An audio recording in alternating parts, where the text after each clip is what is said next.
This is for the nerds, this is for the brainiacs, this what we deserve. Go ahead and play it back, you ain't gonna touch me, you not gonna do nothing, you are not above me, I bet you wish you was me, I know it, I know.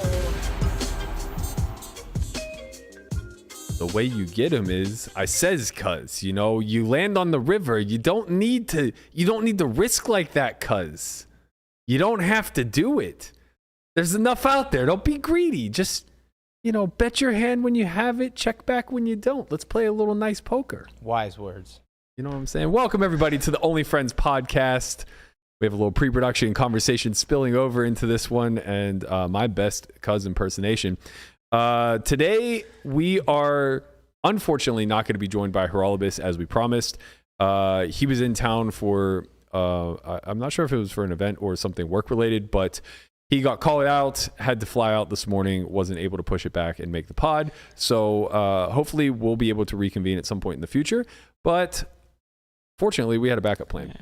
Yeah, Harry Potter expecto patronum'd his way out of this podcast. I think what actually happened was he saw the Robbie interview yesterday and he couldn't handle it anymore. He didn't want anything to do with it. He had to be done. Could have been the Dementors. The Dementors are after him, yeah, from prison.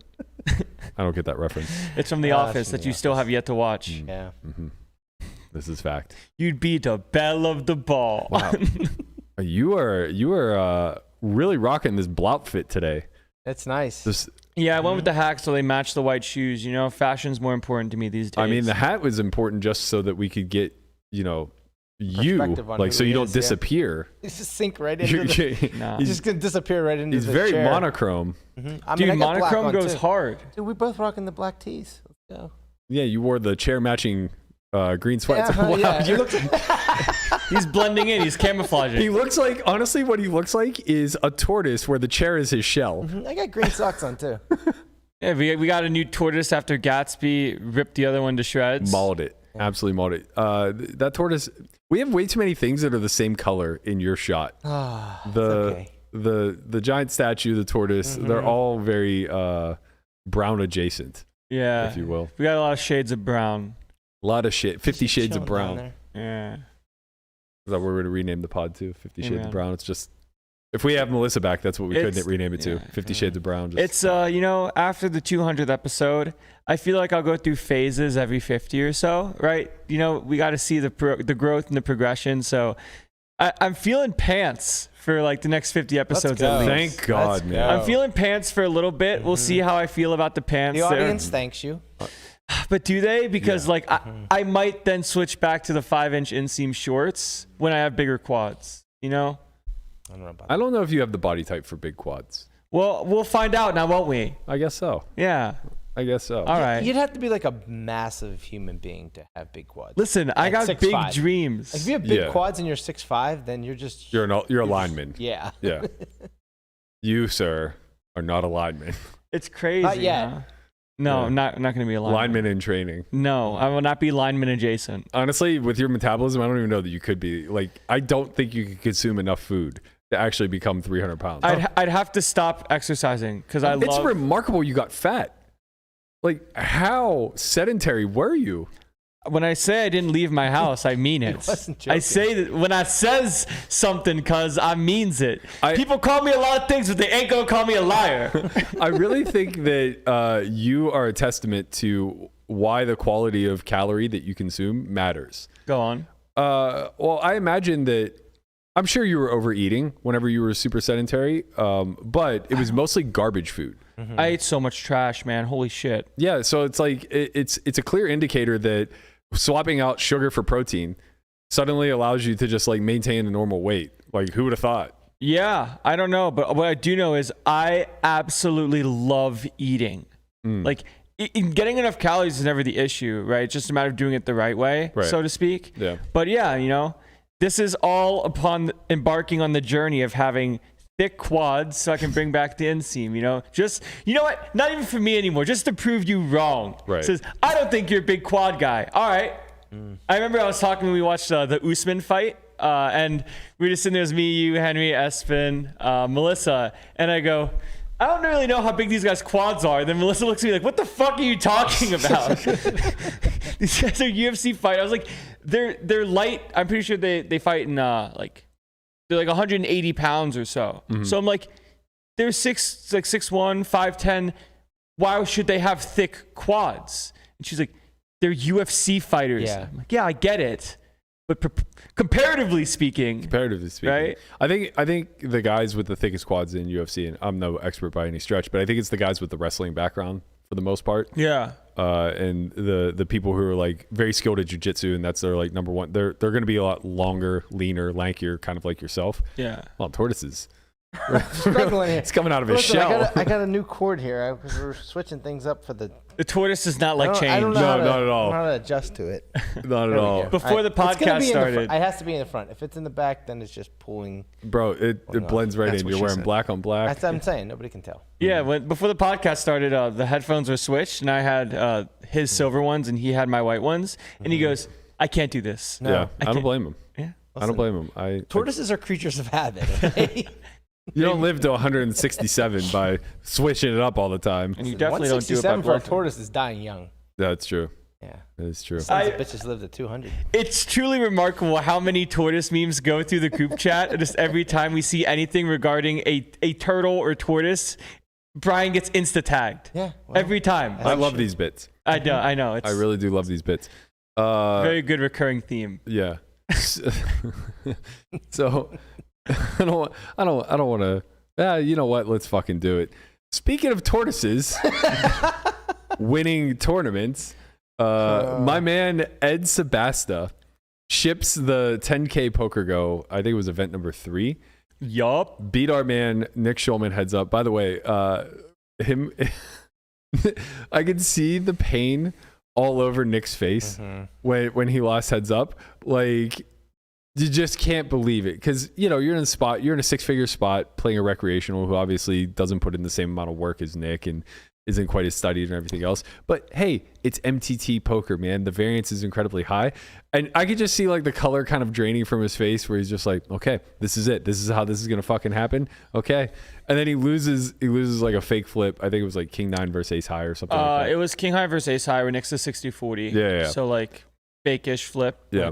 10% edge, we'll take it. Yeah, of course. And afterwards, he's just like, okay, nice job. Feels good, doesn't it? Feels really fucking good, doesn't it? And I know he meant it, but also like I know the competitive juices are flowing at that point where it's just like, God damn it. Right. You just really want it to come home, and especially when like I know how much Nick studies and puts effort into not only heads up, but other parts of just tournament poker in general. It's kind of a sad feeling when it's for all of it. It's not out of your control, but variance just plays such a bigger part, right? Where he knows A7 theory, like theory snap, right? Now you just have to be like, okay, I hope I win the all in this time, because I can't do anything post. It's kind of the higher you variance. made all your decisions. Now it's left up. Right, to the you made gods all of your just one decision, which was like very correctly correct. Right. And now you have to deal with that. I think for the rest of the poker world, he was kind of the sacrificial lamb at the altar, so to speak. I think it's an amazing story for a guy like Ed to win. Not only is this his hobby post-retirement, but he's utilizing all of the funds to donate to Holy Cross on behalf of his son, who was a priest and died, I believe it was a brain cancer? Yeah, he had a brain tumor, in 2012. So it's like, it's nice to find these feel-good stories that may not quite get the same attention should he finish 3rd or 5th or something along those lines. Right. Sometimes there's more of a storyline because when they have to write up the article about the winner, they find out more things where I didn't know that prior. Right. I knew that he just like retired and plays for fun and travels when he wants to play. But knowing that, it's like, oh, that's a cool fact and something that is admirable. Yeah, it's worth highlighting. And John Smith is another great example that comes to mind, where it's like, if he doesn't just go in there and boss the heads up tournament a few times in a row. It's the John Smith Invitational. Right. Like, we wouldn't find out what a uniquely amazing individual he is. Like, he's a decorated veteran, and, he has all these other things in his scope that... I think that it's the character development that we drastically lack in poker, in the sense of it's very hard to be a recreational or weekend warrior and find these level of accolades, right? So without those accolades, kind of bolstering the stories, it never really gets out, and we never really grow outside of our four walls. I think, like, looking back through the past history of just the development of our industry, this is what elevated the boom, and what the WSOP did such an amazing job of from 2003 until, like, call it like post Black Friday, maybe 2011, 2012. I don't know when the coverage like started to shift away from, covering all the events and things like that. But when they were covering all the events, there were so many human interest stories, because technically nobody was really a pro during that time. And everybody was just kind of a vying amateur who was taking their shot at turning into a pro. And so much developed out of it. Like we saw, the Dutch Boyd and Scott Fishman crew kind of evolve. Dankness was a part of it. Like these guys ended up being established pros down the line, but it all started at the WSOP, where they just came in as a group of friends who had just like the rest of us, started firing No Limit Hold'em. And everybody they wanted their crew. Like, look at that crew. That's so cool. We want that. So you get a group of friends together, and like, now we have a crew. Like cliques were formed. Johnny Bax came out of that too. He wins a stud bracelet, having never played the game before. And he suddenly is like one of the bigger backers in the industry. There were just like so many storylines that now we look back, and a lot of these guys ended up having staying power.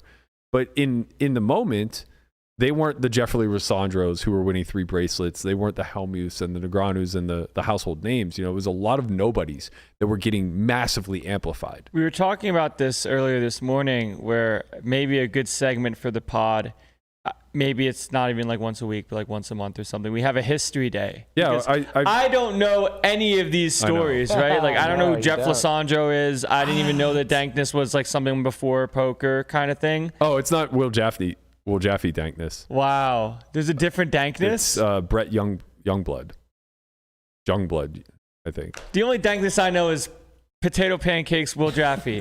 That's the only Dankness I know. Yeah, I didn't even realize that. It didn't even cross my mind. I'm pretty positive. I guess there's a chance that I'm wrong, but I'm pretty positive. Yeah, I have no idea. Like, I wouldn't be able to correct you because I don't know shit about fuck. Sure. But yeah, this is what I wanted to do. I actually do have a Throwback Thursday planned this week. It's going to be relevant to some of the news that's been out. So we're gonna do our first Throwback Thursday this week. It's not going to be too far of a throwback. We're going to throw it back to like 2019, but we're going to revisit a few stories from that time frame. It is something that I want to do, because getting to know you well and your passion for the game, it's remarkable to me at how little you understand about the history. I know nothing, because all I care about now is like to keep moving forward, solve approach, where it's like, what is this history? How does this history benefit me from a practical standpoint? Yeah, so that's my question. I get it. You. Well, I get it. I mean, it may not. Right. It's just about developing outside of it's the culture. The skill set. Well, yeah, I mean, when I grew up an athlete, specifically baseball, I engulfed myself in it.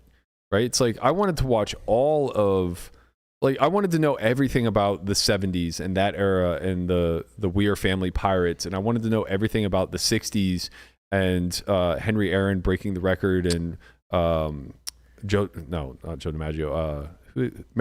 Maris, like all of that stuff that was going on. I read a book on Joe DiMaggio. Like, I cared about all that stuff because they were the fabric of modern game. I have a theory that I just realized now. You tell me, you can confirm or deny.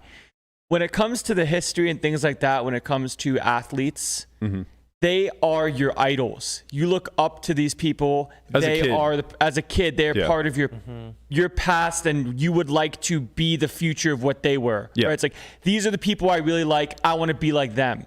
I don't have that feeling for the people before me. Yeah, I don't have that feeling of I want to be like a Doyle. I want to be like Jeff Losandro. It's like, I don't care. I'm in this for me. I'm in this to do this with me and the homies. It is kind of different, like your perspective on that, because like when we were growing up, when we were in high school and playing in your grandma's attic, like we did want to be those guys. Sure. We wanted to be the Doyles. We wanted to be those professional poker players, because that's all we knew, right? Yeah. So I think the evolution of poker is a little bit different, right? Like it's not as slow as athletics.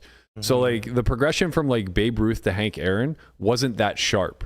And then from Hank Aaron to Barry Bonds, and now Barry Bonds to, call it Bryce Harper or something along those lines.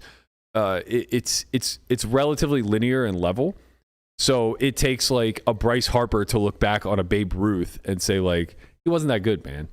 And that's like 100+ years. Right. But the evolution of poker was so rapid, so fast, that it's like 10 years later, you can look back and say like, these guys all fucking stink. And they're still playing with you. Right. They're still in They're the not arena. they're not even technically retired yet. Right. Well, there's a different journey and call it character arc for people that make it in the poker scene, where staying power is sort of harder to come across, right? Because someone that's been in the industry for 10+ years is kind of hard to find at this point. Where in baseball and stuff, people have their full-time careers, like very long-standing careers, become an all-star probably 2 to 3 years in, right? But then they stick around and they stay. A lot of people that get really good in poker now exit and find something else to do. Yeah. I think it's more of I think it comes down more so to, I don't know if it's necessarily a media problem or just like a marketing problem as a whole for the industry. But like to be quite honest, this is a clear area where like somebody like Poker Go drops the ball, because they have all those licenses for all of this past footage. They have the capacity to do what they will with the history of the game, because they have all of it digitized, right? And they have basically scrubbed the internet of this history of the game. If I go look for WSOP clips, I'm not going to find shit. It's paywalled. Right. It's all paywalled, right? So, growing up as a kid, it's like I learned everything through NFL Films, through This Week in Baseball, through ESPN, through magazines, Sports Illustrated, all of these publications. It was their duty to not just report on what's happening now, but to report on what's happening now within the framework of what's happened in the past. We don't see that in poker at all. Okay, I have a second theory. You can tell me, confirm or deny. With the new era of poker, right, call it the solver era, and the people becoming wizards and machines, so to speak, like my idols in poker, right, the machine learners and studiers, right, like Chewy, long-standing machine guy, Chidwick, long-standing like machine guy when it came out, Kuhn, right? These people are still around and exist, and these are the people that I look up to, that I care about more so than the past. Yeah, that makes sense. I'm trying to aspire to be like them.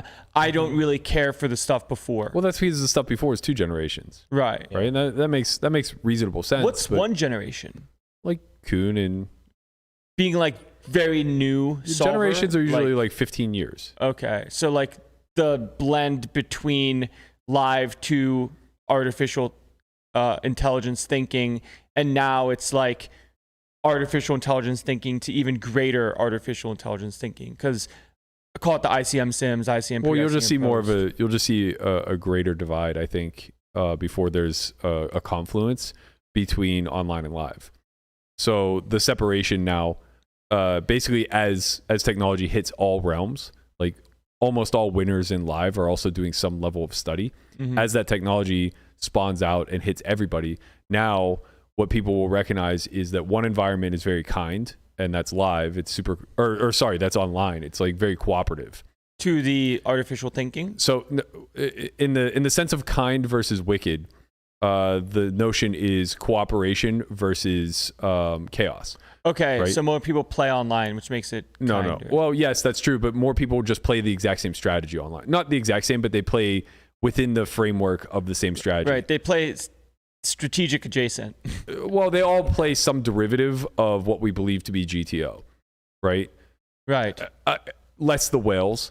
So sans the whales, and the whales are obviously where all the win rate comes from. Mm-hmm. So, the vast majority of that environment requires that you kind of conform, and the outliers will be those who find the deviations within the conforming, right? So basically you get to utilize a template where you understand that the environment plays a certain way. And I think like detox data has shown a lot of this, right?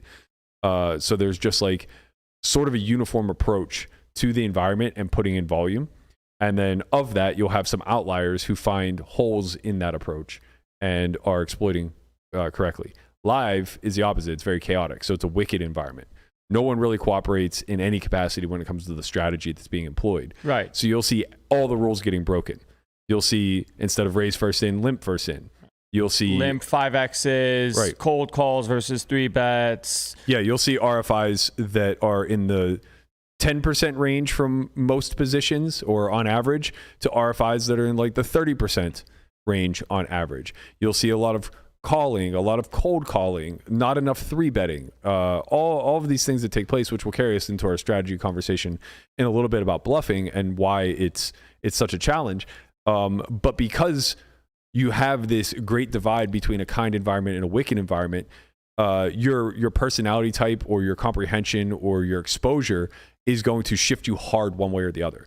And we'll see this divide take place more and more and more until there's some sort of confluence. And I think what will create some level of confluence is either a technical assistance to live that now forces a more kind environment, i.e. like call it Google Glasses, where everybody just has the availability to HUD everyone that they're playing against or gather data in some capacity. Like if they're ever able to gather data live, it's going to alter the strategies tremendously. Or something to curb the technology online, right? Some security measure that comes into place where, all of this data is being stripped away from the player pool. And that's highly unlikely, right? The way like it kind of sounds and what makes sense to me seems like there's like the median. There's always like outliers and then the median, right? So when it comes to the outliers in the online and live environment, there's clearly some things that are going on strategically that are different that are going to cause that to be the case. I think both of them are doing something very similar. Both of them are comprehending the average strategy employed in their environment, and they're deviating heavily. Right, and those deviations look different. Well, they look very different because the strategies that they're comprehending are very different. Right. Like when we talk about, when I talk about like what I observe around me, and I'm playing in a game where it's literally like open. We're playing 7-handed. This happened to me the other day. We're playing 7-handed. It goes open under the gun, 3x, under the gun 1, 3x, 3 bets. I 2.5x 4-bet from the hijack with aces, and the cutoff calls, the button calls, the small blind calls, the big blind calls, the under the gun opener calls, and the under the gun 1 razor calls. We go 7 ways to the flop. Right. And this is playing like 25-50. So it's like everybody's just in there for like 1,000 pre. And we're all like 500 blinds effective. And you did not win. I did not win. I could not win. How could you? I could not win. It's just not. Honestly, I thought back to that hand. Landon and I were talking about this. So many tangents. We were talking about this, and I was like, yeah, like it's funny because you're the biggest favorite going to the flop, but being a favorite means you're going to win the pot like 1 in 5 times. Right. If it checks down, right? So like the fair equity realization here is like 20%. But because you have aces, you just naturally over-realize because it's not a hand that you are accustomed to folding, right? So that means that you're going to over-realize that 20% equity, but what comes off of the over-realization is a loss. Yeah. Right? Because you have to invest a bunch of money to over-realize with what feels to be a very good hand.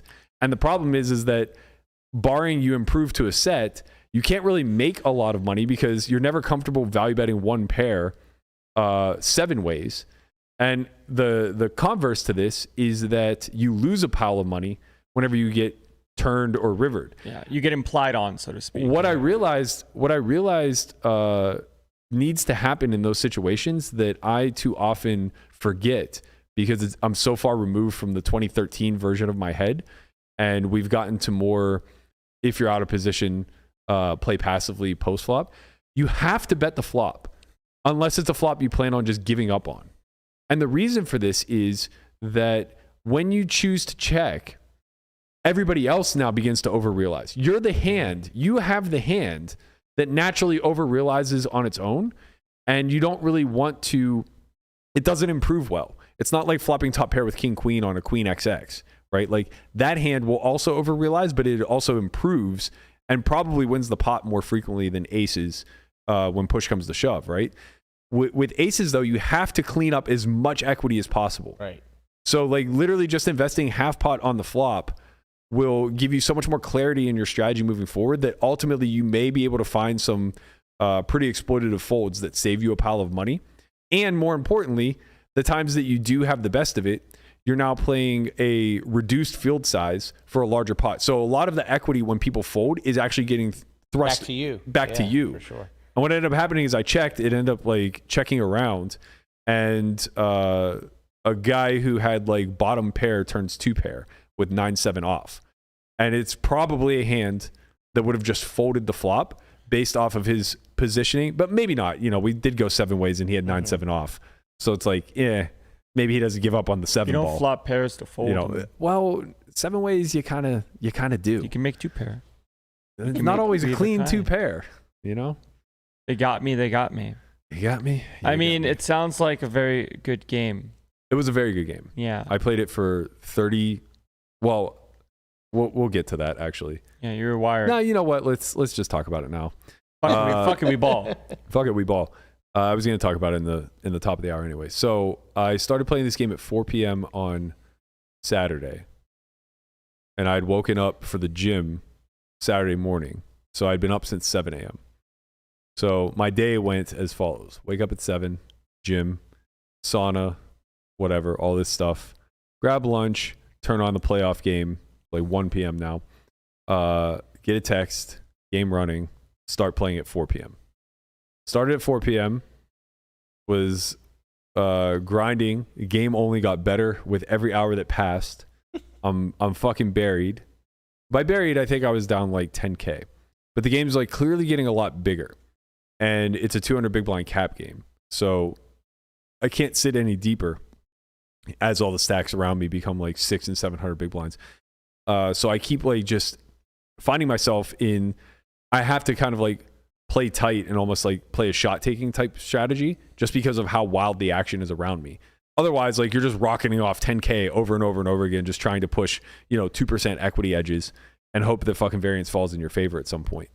So I kind of like found myself playing a little bit tight, and the game just kept getting better and better and better.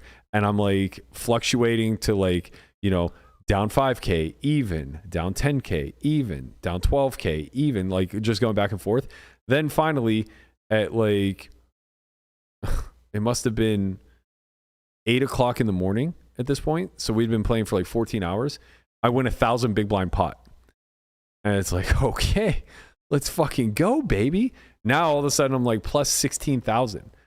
And I'm looking, it's like there's still 5 fish sitting in a 7-handed game. And I feel good. I feel great. I'm like, we ball. Let's ride.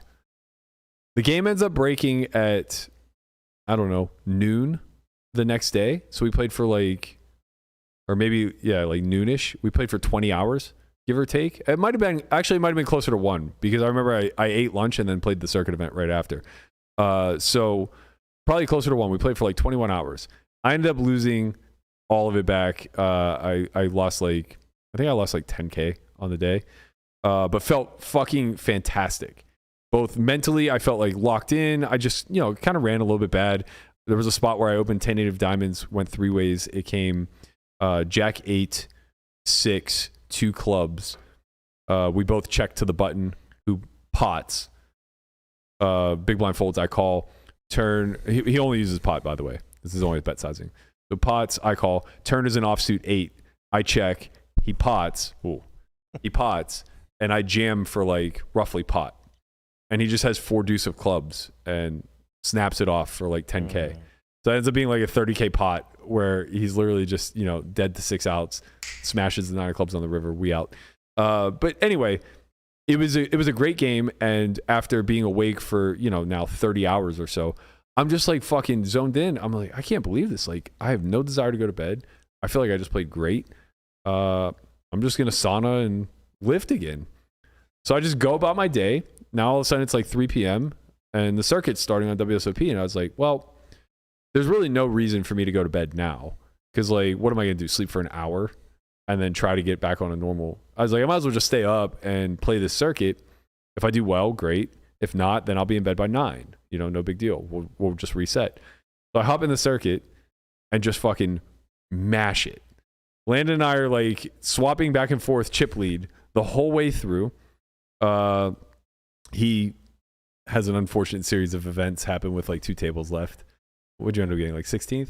Don't worry about it. Something down bad. Irrelevant. I got scammed a few times along the way, but luckily I also held in some flips and ended up coming into the final table. I think I was 4 of 8. Mm-hmm. Coming to the final table like 4 of 8. 4 of Bust 9. the first guy. It was a hidden event. Ooh. Bust the first guy to you're prop right. myself up. Lose. I think I might have lost like a small hand. Anyway, we get down to 6-handed and I'm like 4 of 6, but we're all really close. We all have like 35 blinds. Chip leader has like 60 or 70. Yeah, like 2 mil. Yeah, and everyone else had like a mil. Yeah. Oh yeah, you were sweating it. I was watching. Yeah, there? she ended up winning it. Shout out to Pollux. For what it's worth, too, I've played with Pollux a lot, and nobody has gotten it in as a 4-1 dog against me more often than Pollux. Like, Yeah, that's 'cause she's Like, got that dog in her. she just manages, and a lot of it is just like whatever. Like, she has a pair. We're just supposed to play all in pots, but it's like I somehow have aces all the fucking time, and she has a hand like 6s or 7s, and I never win it. Never, fucking never. Just absolutely never. She's the equivalent of Hochstetler, where it's like I'm always drawing dead. So finally, I think I get my revenge. There's 6 left. We're all very close in chips. I open jacks from the cutoff, button flats. And I'm like, oh, she's about to get spicy here. She's in the small blind with the chip lead. And it has like a 2-1 chip lead over the field. I was like, this is the it, spot. Chief. This is the Perfect spot. spot. Yeah. You talked to Chief. Chief said this is it. She makes it 11 blinds. And I'm like, fuck. Like, I was fully expecting a jam here. Mm-hmm. Because the big blind only had 20 bigs. The flat caller had 30. I had 35. It's like, there isn't really going to be a lot of 3-bet folding taking place here. Not squeeze wise anyway. Like, theoretically, sure. Practically, I don't know that we're really going to see it that much. So like hands that may want to 3-bet fold, like ace 10, might just like YOLO it in and put me in a fucking trashy ICM spot, So I'm a little bit like, fuck, here we go. Hope it's ace king. Rip it. She tanks. I'm like, okay. And then calls. Queens. Yeah. Send me home. Yeah. But I got even. You got You got even. I Yeah. got 6th place for 10K. Got that 10K back. Went to bed at 9 p.m. Woke up the next day at 7, ready to fucking conquer the world. Good day, man. Yeah, it was a great day. I would have liked you to get at least 4th. Yeah, because we had a swap on anything over 20K. And yeah, Yeah. 4th or better. Mm-hmm. So you scammed me. You scammed me. It's Stuff crazy like because that. like there's always a certain amount of time that somebody tanks before you feel like your hand is just like nuts. Mm-hmm. In the sense of when someone tanks in that spot, it's not like they're really tanking with top of range. So you're flipping versus like ace queen suited. Maybe Yeah. if they're not sure like quote unquote what to do or whatever. And then like you're praying for 10s. Yeah. Like just So- somehow like a not confident pair. Right. That probably should have just jammed, but like now is in a weird spot. Yeah, exactly. So it's like, okay. Or they just like have jacks also because it's like, I don't know what to Right. do It's like either. that split second, you get that hope, And Yeah, you got and then you're hopium. Like, okay. And Yeah, then what was probably happening was like she was just she didn't like tank not that long. long enough that I didn't think it was that's what I'm queens. saying. Right, long enough you didn't think it was queens, but not so long that she had like. There's the window tough. of hope. It was a small knit roll, not a big one. Yeah. And it was probably just like there was a hand earlier where I busted a shorty where it folded blind versus blind. He jammed for like 9, and I was looking up players on the table, so I wasn't on screen. And I come back, I'm like, oh shit, and I call.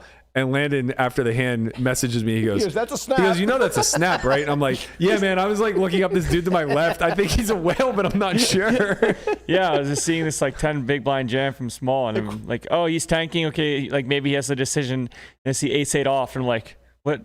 No, it was ace 3 off, but either way, it doesn't I was matter. like, what are we doing here? And Yeah. then- I honestly, it's funny because like so much of online, especially WSOP, where you can't download hands or anything, it's all observational. Yeah. So it's like somebody who's good at poker at some point in time will see a decision like that made by me, and they're instantly going to whale tag me, and I'm going to make so much extra money off that because I was just busy off on a You browser think that somewhere. they didn't already whale tag you? Yeah, that's fair. That's fair. This wasn't the straw that broke the camel's back, No, man. that is true.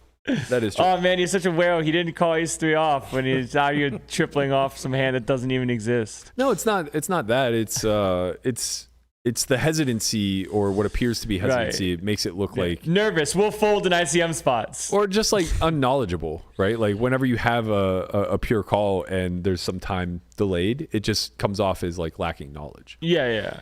where it's like, oh, this is a very clear snap, and then you don't. It's Yeah. like, I guess he's just not as studied as I thought. Yeah, exactly. Kind of thing. They don't whale tag you; they bad reg tag you. That's fair. I've notoriously been tagged bad reg. And Can we get back to the bad reg Berkey strats, please? I want you back. Man. I would love to get rich again in 2023. All of you guys running stream games that want a nice bad reg in your game, I'm here for you. You're the BRB. I'm BRB. He'll be right back. I'm BBB. Bad reg Berkey. Big bet Berkey, bad red Berkey. Big bad, the triple B, Bad BRB. Berkey. One more. I'll cross the Red Sea to play the stream game right now. What more can you ask for than a bad reg who bets big? You know, that's like fucking dream. Yeah. I'm your You're the whale. big bad reg Berkey. Yeah, I'm your white whale, baby. The BBRB. The double BRB. What's the guy from Moby Dick? Ahab, Captain Ahab. Yeah. Yeah, be my Captain There's Ahab. AHAB and then there's BBRB. You know how that ended, right? You know how Moby Dick ended. He dies, right? Yeah. Yeah. Yeah, the white whale gets them all in the end. Yeah. It's something about like the white whale being. The bad reg. Yeah. Yeah, that's me. Is that so? You're in I'm the white your whale. comeback era. Bro, I never left. You've always been in the Who the comeback fuck era. Are you kidding? Well, you were rich at one point. I'm still rich on paper. You're paper rich. I've been paper rich for a Paper long champion. time. Yeah. Being paper rich is not the same as being rich. It's not, but it's you know what it is? It's more comforting than actually being not rich. Right. Like it's the intermediary between it's purgatory. It's perfect because it gives you a little bit of anxiety and makes you work really hard to get, like, it puts you back into kind of a survivalist mindset. Right. But the fact of the matter is you're very protected. And it's nice. It's like having a 401k without actually having one. It's like, well, it's not even like survivalist in the sense of needing to sustain, but more so, oh, okay, I'm very goal-oriented, career-focused again. Yeah. Where when you're rich, Focused, if you will. Yeah, you're just like you're in your focus era. Yeah. Yeah. No, I'm in the Fedor coming out of retirement era. We love that for you.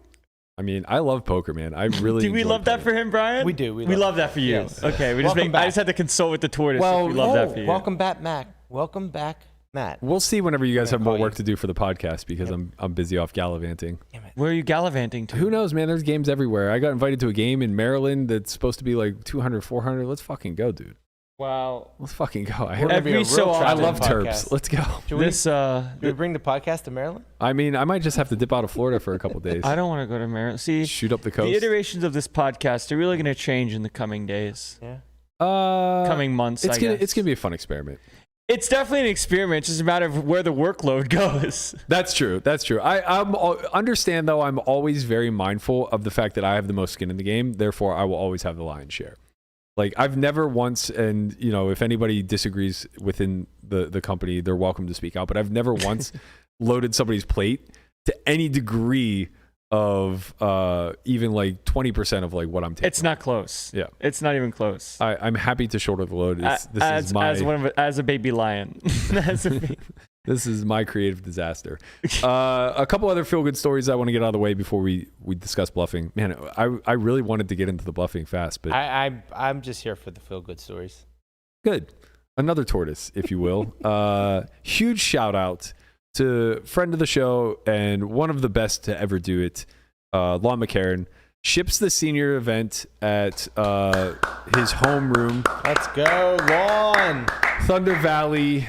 Getting some hardware. Getting a little hardware. Looking Love good it. in that Yeah, winner's photo, man. absolutely. Looking really sharp up He should. there. He's happy as a clam. Yeah, you'll love to see it. One of the best ever to do it in the booth. I enjoy Lon and Norm probably more than most, Mhm. and I think it is because of like where I fall in that age demographic. It's like Right there with you. these bro. are the guys that I grew up on, Yes. and I don't care if the game evolves past what their skill set was at one point.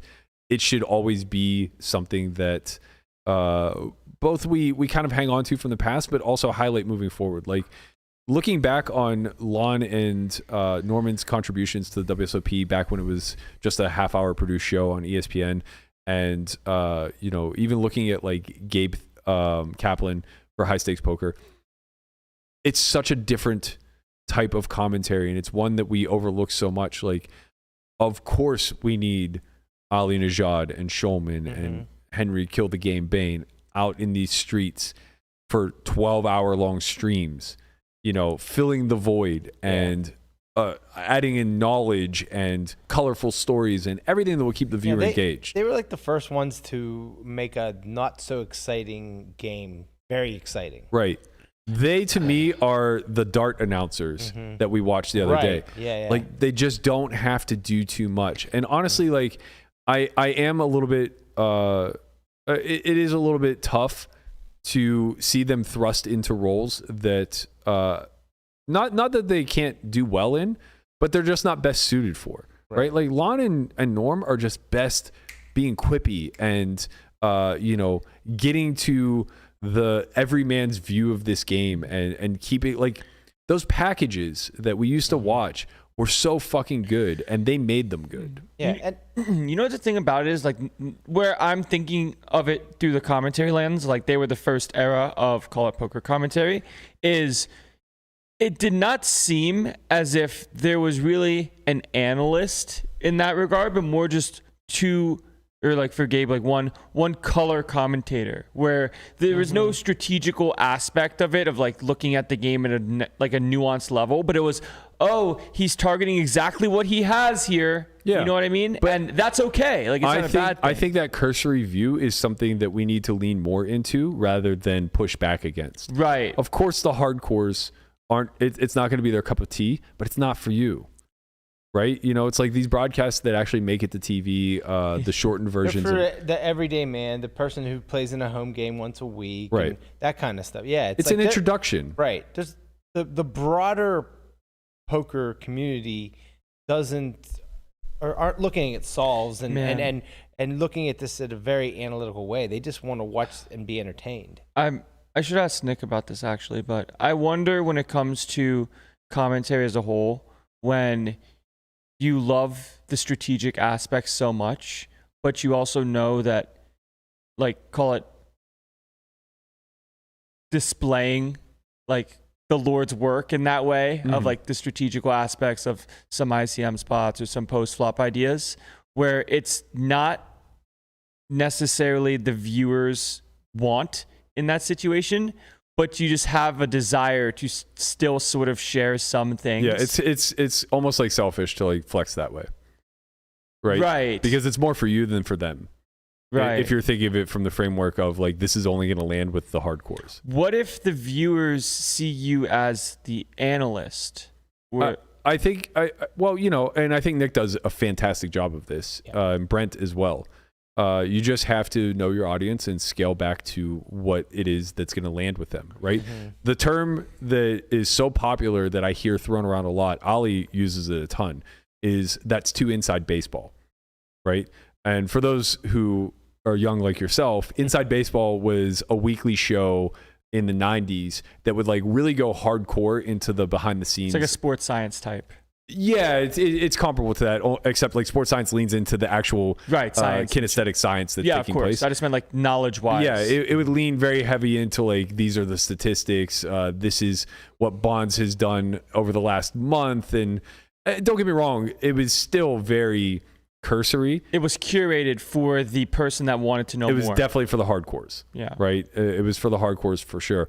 And I love that became like a pop culture reference, like to mean something. It has this like underlying meaning of like you're being too technical right now. And I think it's important for us to have people who are able to speak to that level and do so very well and eloquently in a commentary role. But again, I think that the vast majority of that is reserved for streams, where you have more hardcores because it's 12 hours long and you can kind of interweave a lot of deeper strategy discussion with like, some light humor and whatever else you want to do. Generally speaking, like I think we get the streaming aspects right.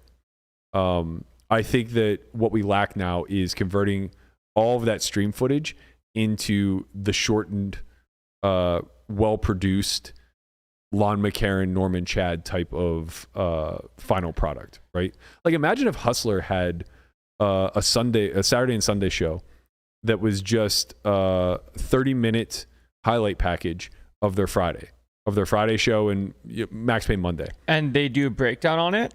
No, they do like what WSOP used to do.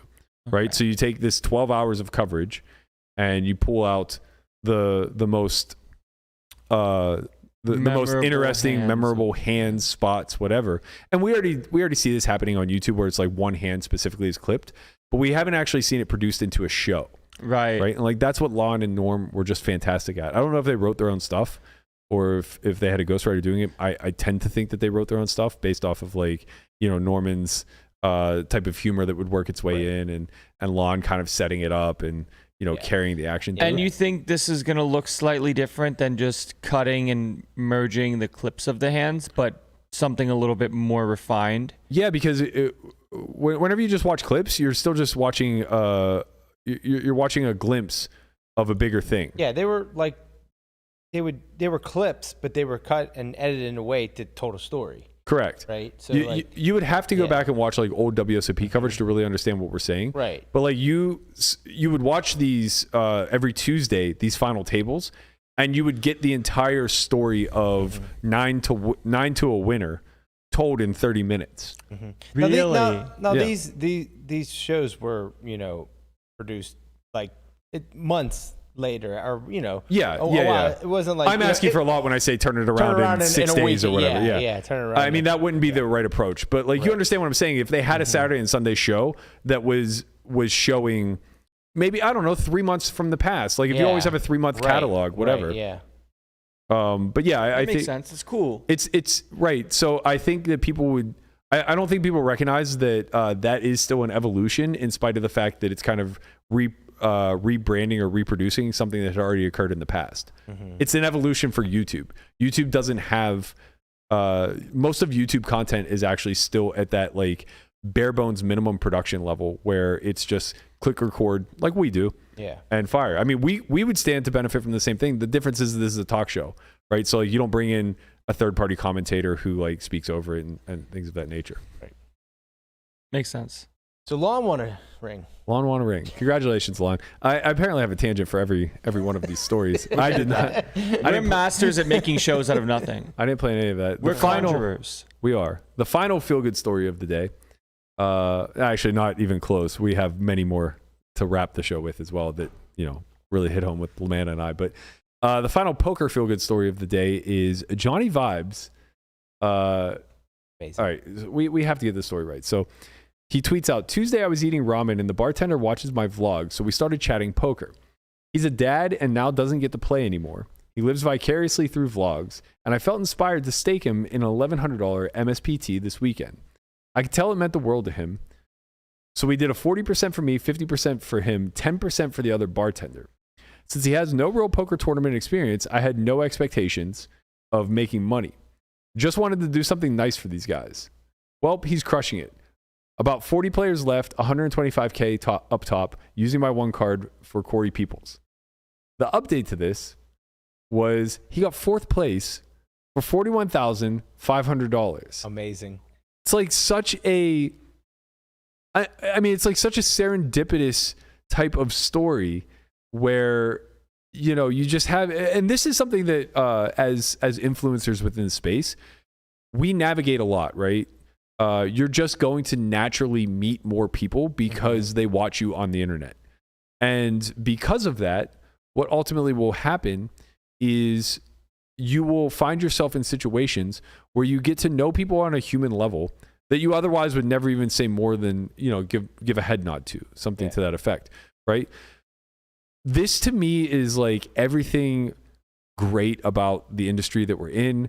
Everything that is amazing about the content creation space and about guys like Johnnie who really do deserve a lot of credit in this instance. Like this is just him, right? There's no angle here. Right. There's like, this is just the way his mind works where he just feels compelled and inspired by somebody to do something nice. When that works out favorably for all parties involved, it's so incredible. Yeah, I mean, I'm so happy for Johnnie because right. He does this, how they say no good deed goes unpunished. Well, sometimes you do a good deed and then it comes back. Like when Rampage put the Uber driver in a 1-3 game and the man just like hit the fucking road. Yeah. Like that deed was a little bit more punishable. But like even that's another good example. Like I love this idea of we are so divorced from the meaning of money and so hypersensitive to the meaning of opportunity, because somewhere along the line, all of us were flat on our face and somebody reached out a helping hand, said, I believe in you. Right. And gave us the opportunity to prove that we were worth something in the thing that we believed ourselves to be relatively decent at. And those of us who are still here likely survived the majority of those scenarios, right? So to find a scenario like this where it's like he's lighting 1100 on fire, it's not that Corey is terrible at poker. I don't know anything about him. But the likelihood that a bartender has a win rate in an open 1100 is probably pretty low. Yeah, I think he said he's played 15 live tournaments his entire life. Right. And the biggest buy-in was $80. So I mean, he's very inexperienced player for sure. Right. But now he's 20K richer. Yep. His bartending partner is 4K richer. Johnny is able to make 15,000 off of this investment, where he's probably losing a couple $100 in EV. And he's theory. parlaying that into the PCAs, the 25K, the PSPC. Johnny is? Oh, okay. Yeah. So he said he's made money during take backing people, which I'm sure he meant the situation, and now he's going to go play the 25K for all of it. Great. So yeah, I hope he makes a big run in that. Yeah, of course he probably would have never played it, and then because of this, because of Corey making this deep run, could end up, making life-changing money. Yeah, go, Landon. Yeah, it's just like in the act itself, like we've already had the conversation on the pod about there's no such thing as like pure altruistic motives, but you just have to look at the actions in themselves. And it's obviously a really nice one, and he didn't do it from a sense of like financial gain. It was just, hey, I think this would be fun, not just for you and for me. Right. And, and if things go well, there's some asymmetric upside from like the content perspective, and that's okay, because that's just part of like the unspoken fine print of things that happen. Right. It's not like it's not a bad thing at all, and it's not a slight.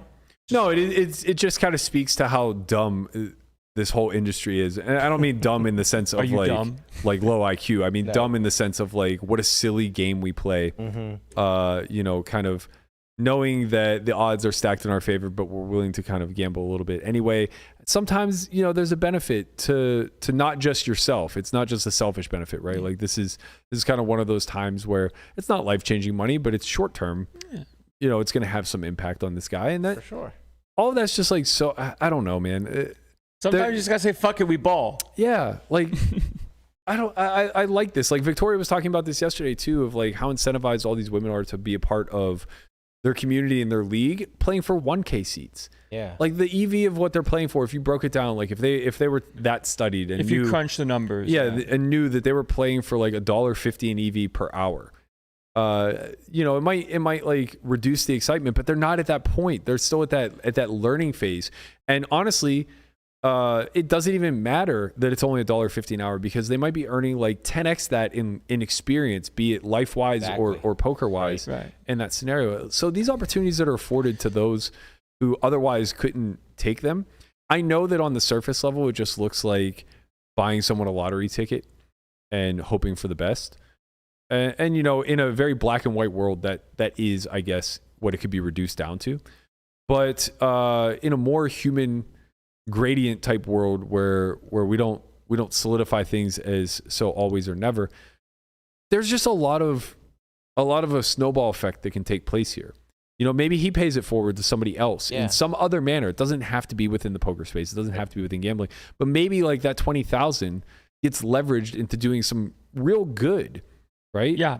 And who know, like in the sense of like, who knows, who cares? It doesn't matter, because the action in itself is the important part, right? You can't now track and say, oh, this guy did something good for you, now you have to pay it forward. It doesn't matter, right? What matters is a situation happened, everyone involved was happy with the way things ended out, and fortunately it ended up well, right? Because the story doesn't exist, at least publicly, as big of what we make it in our community if he just like plays a tournament and gets dusted, right? Just doesn't show up. It's like, does Johnny still have his content? Yeah, sure. Like, hey, I gave this guy a tournament, like I gave a guy a seat, and you can get the hand history or whatever, and that's still great, right? But at the same time, it doesn't get leveraged and scaled enough, and that's okay. That is like the other nice thing is that clearly we've gotten to the point now where we're our own media. Yeah, we say whatever we want. Like this is front page news, and it was literally all done through Johnny's reporting. Right, because no one is doing it themselves. Like there's no everybody else is gonna run with it. Like we're covering it. Poker News wrote an article about it. Like it's all second-handed to him actually telling his own story and creating his own narrative. And I think, by and large, that's kind of a good thing in the niche industry. I think so too. We get to we as individuals get to control how we use and leverage and utilize the platform, right? Because if Johnny doesn't say anything and just does it anyways, that's still great, right? Yeah. He's still doing a thing. But also, it's now a story, and it's nice to have everyone reflect on it and be like, oh, sometimes like you do good deeds for other people, things end up working out, that makes me feel good, and maybe it inspires you to create positive change. Right, yeah. That's what it's all about, right? You have a platform, create positive change as much as you can, and enjoy it. That's fun. That's why I like coming on here every day. People say like, oh, like podcasts are boring. Not boring, but like, doesn't it get tiring doing this every day, Monday to Friday? It's like, no. I enjoy being here. I really like being here. Same. I think that it exercises a muscle that otherwise goes like untouched, right? Like a lot of the discussions that we have here are discussions that get watered down in a group thread instead, or conversations that you kind of just have with yourself in like a thinking kind of manner that never actually see the light of day. No. And I think the problem with both of those types of scenarios are that it's very vapid whenever you're speaking to a group of peers or friends or what have you, and it's not social like this. It's not face to face. Like we're not actually interacting. We don't feel the same emotions. Like, there are times that we're riled up here, right? And it's like somebody misspoke, but it's at least we're able to communicate tone back and forth, and it becomes very clear that one person was out of line or caused a riff or whatever. Like that tense moment that you feel is a byproduct of being able to look someone in the face and also hear their tone whenever they're speaking, right? When that happens in text instead, it's always just annoyance. And it's fleeting, right? It's fleeting, it's vapid, it doesn't mean anything. A lot of it's just like it's trying to get the group to commit to a side. Right? That's literally what the entire back and forth becomes, is like, okay, a disruptance has occurred. Now, how does the group vote? You know what I mean? And like, I do like the WhatsApp now has votes. Because like, honestly, that would be the easiest way to solve like all these conversations. The second a back and forth starts, just say, okay, group, we've all collectively decided that to be a part of this group chat, when these things occur, you have to vote on who's correct. Honestly, as a boomer of the group, can you teach me how to I'll figure out how to do it through WhatsApp. But honestly, now that I understand more so that life is definitely lived in the gradient versus lived in the always and nevers, seeing those strongly disagree to strongly agree spectrums makes so much more sense to me, right? Because otherwise, in like a one-sided poll, there's just the gaslighting. When I sent the video of the girl impersonating like the Miss Universe contestants, and then like France came up, and then you and Conrad just made the poll of like, is this funny? And it's like, no, and then absolutely fucking not, like no shot, right? Now it's like, all right, this isn't as fun to me. I don't like this one. We shut that down real quick. Right, but if there was like a discussion going on, and then there was a poll of like strongly disagree to strongly agree, you then can get some sort of idea of where people are leaning without actually having to give their full opinion. Yeah. And I think like doing that ahead of giving the full opinion just saves so much fallout. Yeah, it makes conversations easier. Well, a lot, because at least then, because what ends up happening is people are waiting for the opinions of others, like others to weigh in, and they're anticipating which way they're going to fall. It's like a civil war. Yeah, so they're anticipating which way they're going to fall. So like, if I already assume that you're going to disagree with me, and you write something that's relatively neutral or even slightly in favor of me, I still may read it as you disagreeing with me and being hostile. And I've seen so much miscommunication, specifically in our group alone, but like I imagine it extrapolates out to like any group setting, where when you're not looking someone in the face and they can't hear your tone, these miscommunications happen all the time, where it's like, it happens a lot where I'll have to say like, you know that I was on your side in this instance, right? Like I'm agreeing with you. Right. And it's like, oh, I must have misread.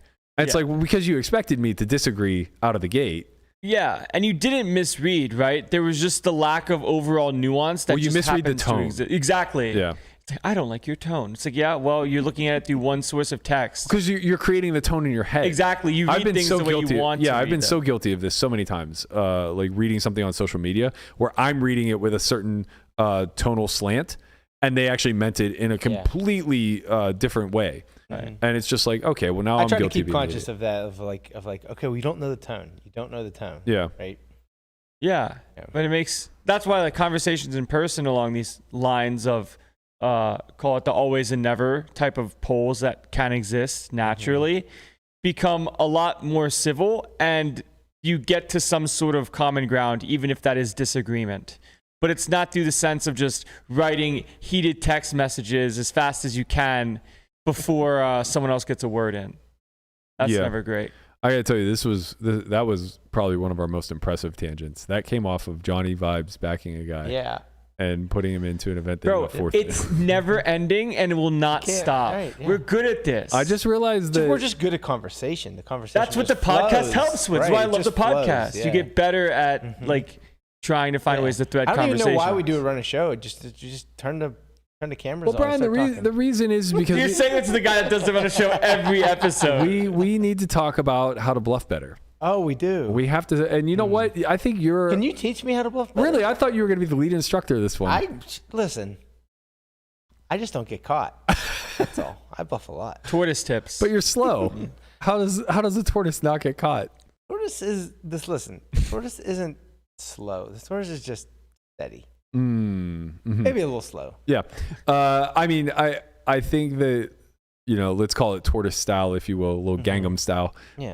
I think you were kind of the impetus for me wanting to talk about this, because obviously you're a winning poker player. Like I think that throughout your lifetime has been well established.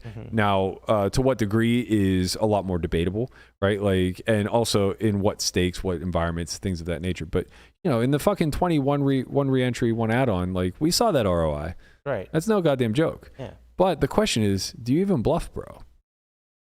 Of course I do. Have you even C tried betting does not yoga? count. Wait, c-betting doesn't count? C betting does not count. I do. I do bluff. Yeah. C-betting I doesn't bluff- count because you have Listen, to see where you're at. You know, it's not bluffing. Yeah, that's a feel bet. Right. That's a feeler play. Listen, I don't want to give away any strategies here. But It's not like we have a training site or an academy that's sold out.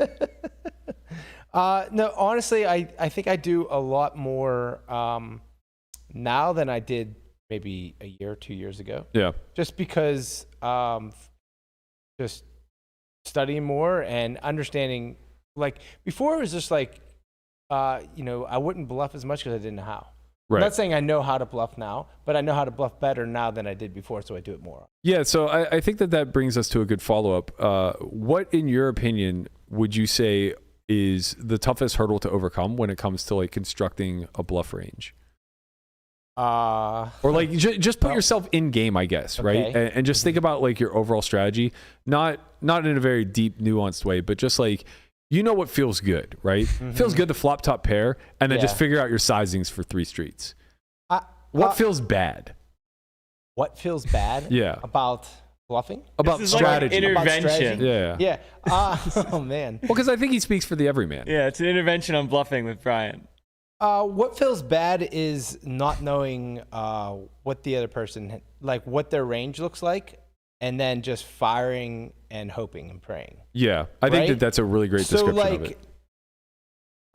Like 3-bet pot, you have ace king, comes 8 high. Right. Like 3-bet pot. Wait, say again. 3-bet pot, you have ace king, and it comes 8 high. Okay.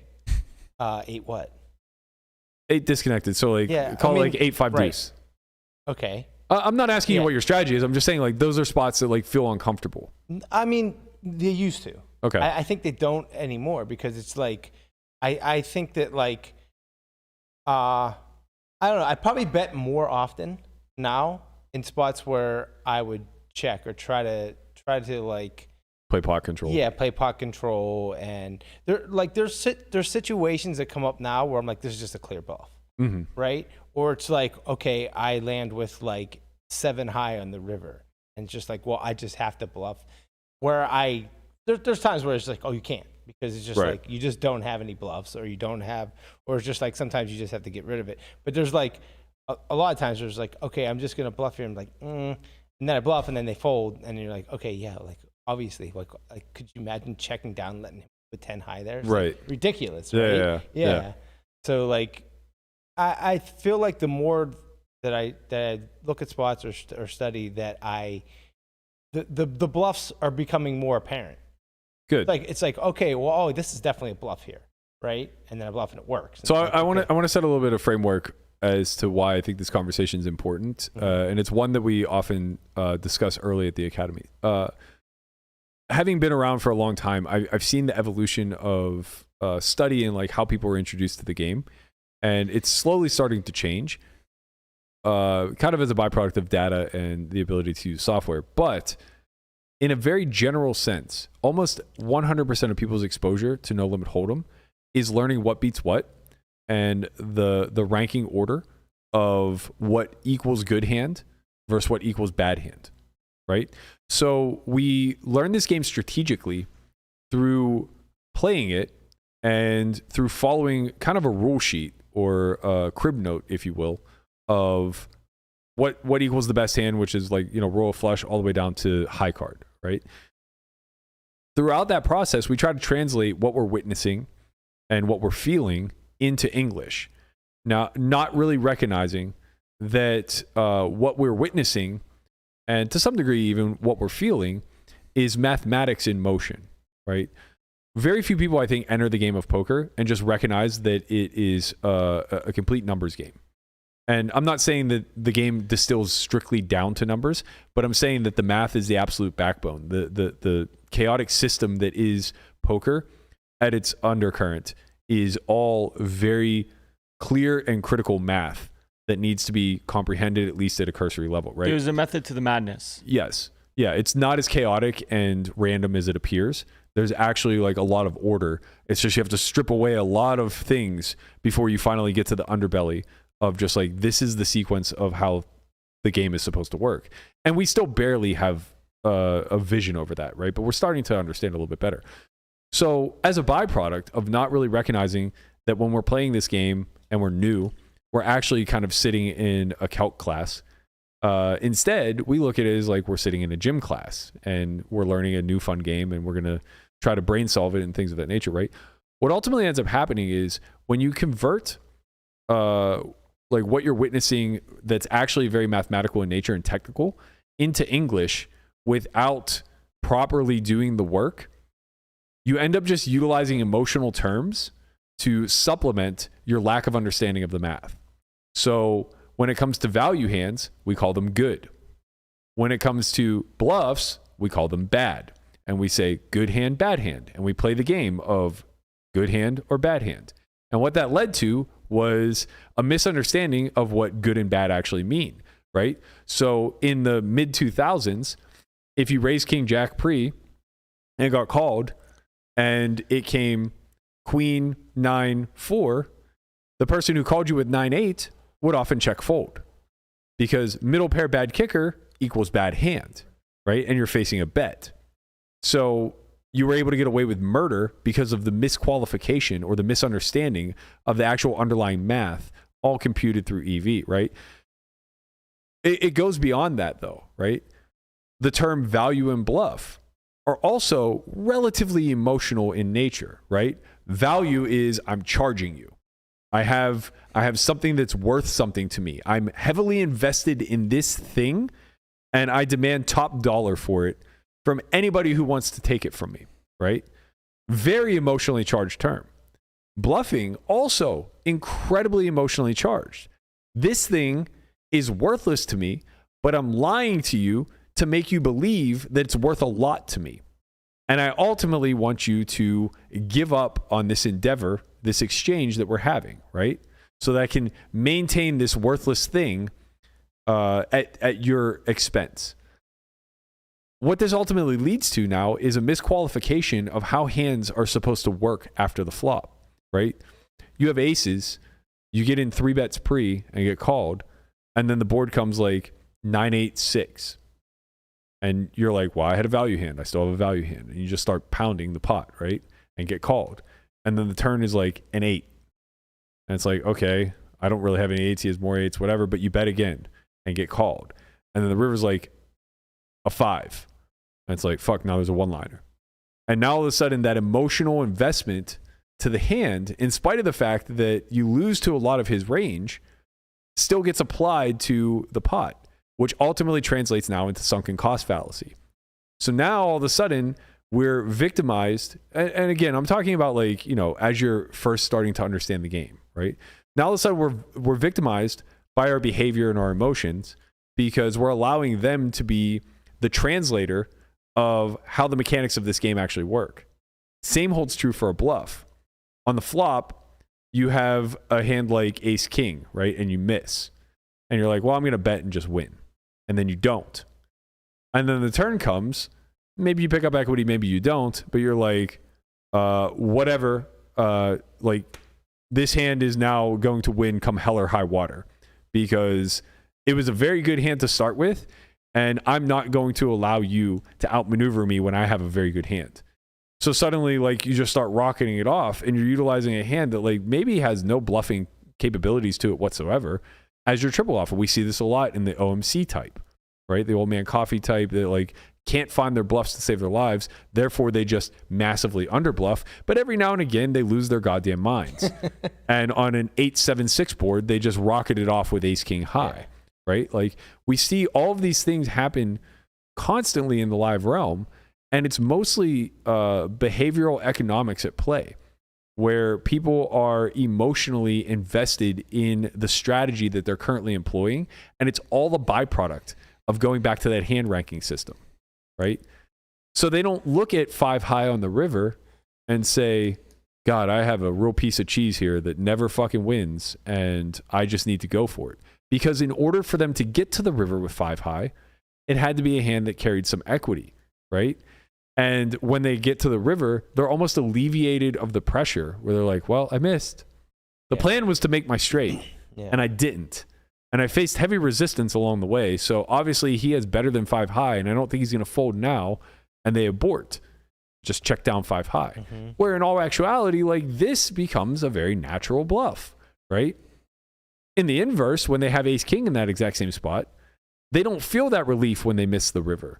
They feel that anxiety of, like, I have a hand that's supposed to fucking win and I'm going to do it. Yeah. So they fire it off. And it's just like, you know, you land there. It's like, well, you know, there's a good chance that this hand can just sometimes win without betting. Like, every time this bluff works, it's because you had the best hand, right? That type of thing. People forget the value of ace high sometimes. Exactly.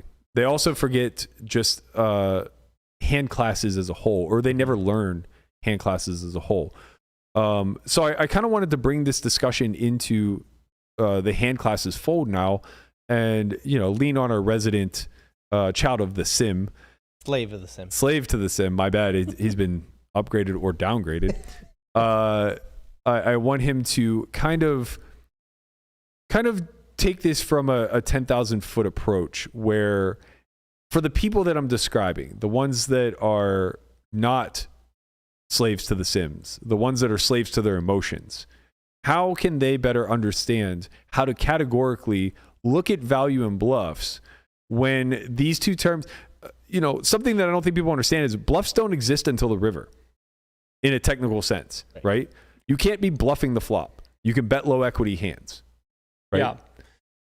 It's very interesting and extremely wholesome listening to the tortoise explain bluffing, because it makes me realize from the emotional investment side that there's of course there's a gradient to the ability and things that are true.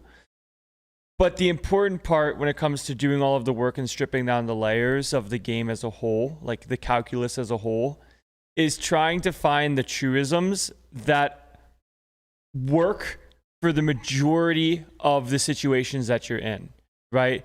Like, call it the 5 high, have to bluff because you have 5 high, right? Because there are some nuanced situations where that's actually not the case, and you do give up some hands that can't win because the blocking effect and what you want those cards in your hand to be. You don't just auto bluff every time you have 5 high. But if it comes to looking at it from a populist standpoint of not bluffing enough, if somebody says, hey, if you always have 5 high, just go for it, right? That will get you closer to bluffing. That's better than never bluffing. Exactly, with 5 high, right? And then also what I realize is that when most look at the game as a whole, we as individuals are reactionary, less so we don't plan well, right? We take things for what they are and then deal with them later. Yeah. Where it's like, okay, I have a flop decision. I don't know what I'm going to do. I don't know the global strategy because I don't have that knowledge. I'm now lost. But how do I get out of this lost situation I'm in? And normally some people find it through either playing aggressively or passively, right? Because some people will naturally incline on bet jamming hands that shouldn't. And some people will just check fold, right? It's just a matter of the nature of your environment and kind of who you are. Because once you have the 10,000 foot approach stripped down and you say, okay, it's not value and bluff. It's not good hand, bad hand. It's high equity, low equity, blocking properties, and future street playability, right? And those are some of the mechanics that you can use to then come up with ideas and sizes. Also, when it comes to the range exploration of what does my range look like in theory? What does their range look like in theory? How do I leverage my range appropriately? And not just on this street, but potentially on future other ones that can exist. On the river, there's no more streets left. So now you have to come to the decision of, can my hand win? Yes, no. Does my hand bluff well? Yes, no. Because in a theoretical standpoint, if you have a value bet, you will also have to have bluffs. But if some people have a hard time with knowing where those bluffs come from, and poker is obviously a very hard game and you can't have it all figured out, if you default on a truism of low showdown value hands want a bluff so you can try to steal the pot, maybe you choose a smaller sizing than a bigger one because your hand sucks. That's better than not knowing what to do and just checking because I have a bad hand, I can't win, and I'm over it. Like, he can have this one, right? Yeah. But that's most of the general consensus when it comes to looking at decisions in their instance, not in their entirety. So that's where I'm at with that. It was really wholesome because it's like, oh, some hands actually don't bluff because the blocking properties are bad and you have to have some give ups theoretically. And sometimes it's fine to check fold. Yeah. But if you're doing it too much, now you have a problem because if you're capping your range in some specific way, it then becomes easier for players that know the theoretical baseline to take advantage of that, where they see a spot and they go, oh, this person would always bet if they have a good hand. They checked. They have a bad hand. It doesn't matter what my two cards are anymore. I'm just going to go for it. I think back to all the times throughout my entire career where I probably should have bet the river and didn't, and then would have won, and then how much money has been lost. Right, and then some people will also say at the same time, right, if I always folded rivers, I'd be so rich. And practically the environment allows that to be true in some spots. But as you start getting into the higher levels of gameplay where people realize that bluffing actually makes money in certain nodes because people are underprotected, nothing is zero EV in pure live, either online or live practice. Right. No one is perfectly balanced unless they're straight cheating. Yeah, right. Mm-hmm. I think you touched on a few really good points there. We honestly probably should have had the the bluff catching conversation before the bluffing but maybe not. Like, either way, I think next Tuesday we do bluff catching and the appropriateness of it, because I do agree with that statement of like folding rivers prints money in a lot of spots, but also calling in general prints money in a lot of spots. So like also like when I said like, oh yeah, like I'm seeing more spots to bluff, right? Mm-hmm. What that is allowing me is to see players bluffing where they shouldn't be. Correct. And being able to call. Right. So like now I'm like being able to pick off more bluffs just because I see a bet and I'm like, that's not a bluff. That's not a thing. Mm-hmm. You shouldn't be betting here. Call. Oh yeah, you were bluffing and that was bad. Yeah. Right. Yeah. I think there are a couple things that a couple like very common misunderstandings or misnomers that get propagated throughout the industry, especially live and especially in the unstudied, so to speak. And that's like the notion that I want to bluff when my opponent doesn't have it, right? Like, you're not Nostradamus. You don't have some some level of clairvoyance where you can know if he does or does not have it. And B, largely speaking, if you're bluffing in spots where your opponent doesn't have it, then there's a good likelihood that the hands you're choosing to bluff with would just won anyway. Yeah. Right? I see this so commonly where people will make a bluff that works and then table it. And it's so obvious once you see their hand of like, that only works when you actually just had the best hand. Right. Yeah. Because like the candidate that you chose doesn't interact with the board in a way such that you position your opponent into having both a fold and a fold of better. Right. Right. And like that's kind of like the number one indicator when you're on the river of do I want to bet or not is if you're bluffing, can I get better to fold? If the answer is no, then like you don't do it. And when you're value betting, it's can I get worse to call? And when the answer is no, then like you just know that it's too thin. And I'll chime in real quick. When someone looks at the statement of can I get better to fold, sometimes the answer is probably right. But if you have second pair in a spot where you just have enough equity not to bluff it, you don't, right? You just don't do that because now you have a hand that has pot share and value that you're now reducing because you're trying to get top of range for a player to fold. Right. And the amount of confidence that you need to have to make that play is extremely high.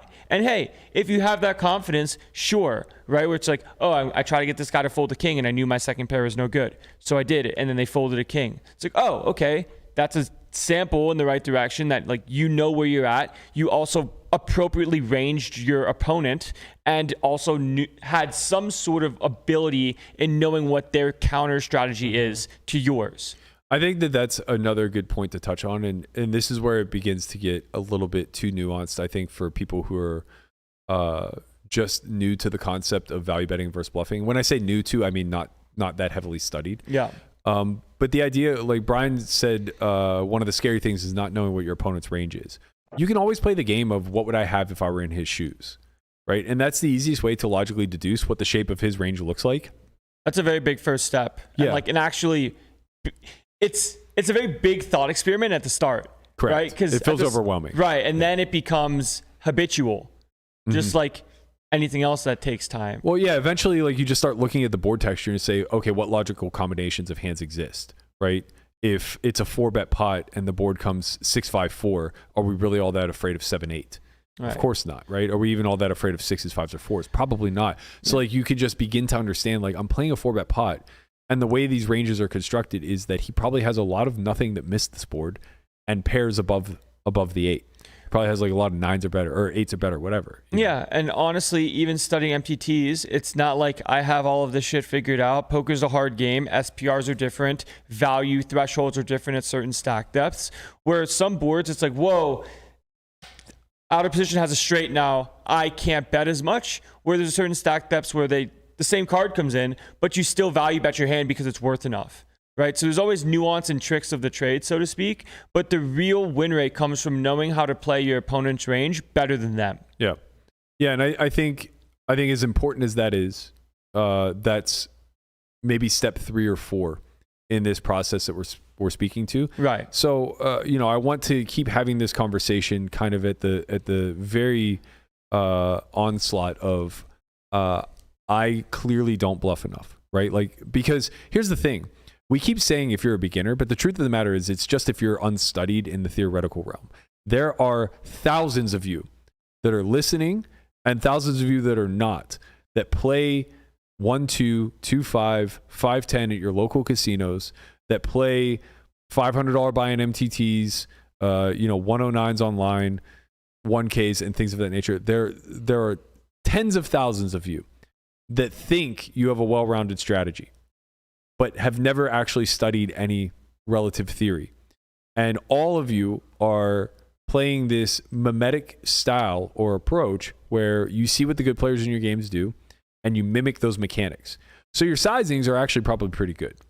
Maybe not applicable or applied appropriately, but your sizing matrix, in other words, the sizes that you choose from, are probably actually pretty standardized. Right. At Or this you're point. close, right? You bet 33 instead of 25. Exactly. Who yeah. cares? It doesn't matter. You're losing nothing. Right. Fine.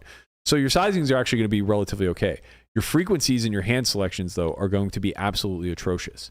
And what you're ultimately going to find, if I challenge everybody who's listening to this conversation right now, if I challenge you over your next 10 live sessions to write down every single time you river bluffed, I will bet the majority of you will come back with single-digit answers.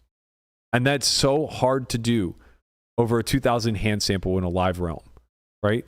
Like, I know that's not a huge sample, but still, of those 2,000 hands, you're going to be playing somewhere in the neighborhood of like 25% of them, right? So you're looking at somewhere in the neighborhood of like, what, 400, 500 hands, something in that nature, right?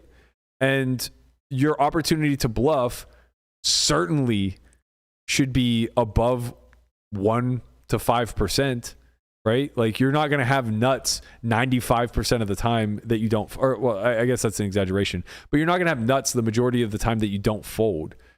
And if you do, what that means is A, you're probably playing too passively and converting everything to a bluff catcher.